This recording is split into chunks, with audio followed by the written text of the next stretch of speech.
2026 সালের বিধানসভা নির্বাচনের আগে পশ্চিমবঙ্গের রাজনৈতিক মানচিত্রে যুক্ত হতে চলেছে আরও একটি দল। তৃণমূল কংগ্রেস থেকে সাসপেন্ড হওয়া বিধায়ক হুমায়ুন কবির সোমবার নতুন রাজনৈতিক দল ঘোষণা করবেন। তার আগেই দলের নাম প্রকাশ্যে এসেছে। সূত্রের খবর, হুমায়ুন কবিরের নতুন দলের নাম জনতা উন্নয়ন পার্টি। মুর্শিদাবাদের মির্জাপুর থেকে এই দলের আনুষ্ঠানিক ঘোষণা করা হবে। বিধানসভা নির্বাচনের আর বেশি দেরি নেই। তার আগেই রাজ্য রাজনীতির সমীকরণ বদলাতে চাইছেন হুমায়ুন কবির। সোমবার দুপুর 1টায় মির্জাপুর মোড়ে জনসভা ডেকে নতুন দলের কথা ঘোষণা করবেন তিনি। ওই সভা থেকেই দলের নাম, কর্মসূচি ও প্রাথমিক রূপরেখা ঘোষণা হবার কথা রয়েছে। শুধু তাই নয়, সূত্রের খবর, প্রথম দফাতেই 5 জন সম্ভাব্য প্রার্থীর নামও প্রকাশ করতে পারেন প্রাক্তন তৃণমূল নেতা। বঙ্গ রাজনীতিতে নতুন দলের আবির্ভাব অবশ্য এই প্রথম নয়। 2021 সালের বিধানসভা নির্বাচনের আগে নওশাদ সিদ্দিকীর নেতৃত্বে তৈরি হয়েছিল ইন্ডিয়ান সেকুলার ফ্রন্ট বা ISF।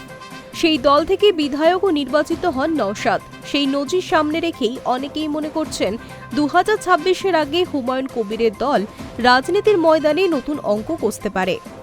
প্রতীক নিয়ে ইতিমধ্যেই পরিকল্পনা সেরে ফেলেছেন হুমায়ুন। এর আগে 2016 সালে নির্দল প্রার্থী হিসেবে বিধানসভা নির্বাচনে লড়েছিলেন। তখন তার প্রতীক ছিল টেবিল। সূত্রের দাবি, নতুন দলের জন্য নির্বাচন কমিশনের কাছে টেবিল প্রতীকই প্রথম পছন্দ হিসেবে চাইবেন। যদি সেই প্রতীক না মেলে, তবে দ্বিতীয় বিকল্প হিসেবে জোড়া গোলাপ প্রতীক চাওয়ার হতে পারে, কারণ গোলাপ তার পছন্দ। নতুন দল নিয়ে হুমায়ুন কবিরের দাবি যথেষ্ট বড়। তার বক্তব্য, তৃণমূল ও বিজেপি বিরোধী সকলের জন্য জনতা উন্নয়ন পার্টির দরজা খোলা থাকবে। দল ঘোষণার সভায় লাখ লাখ মানুষের জমায়েত হবে বলেও দাবি করেছেন তিনি।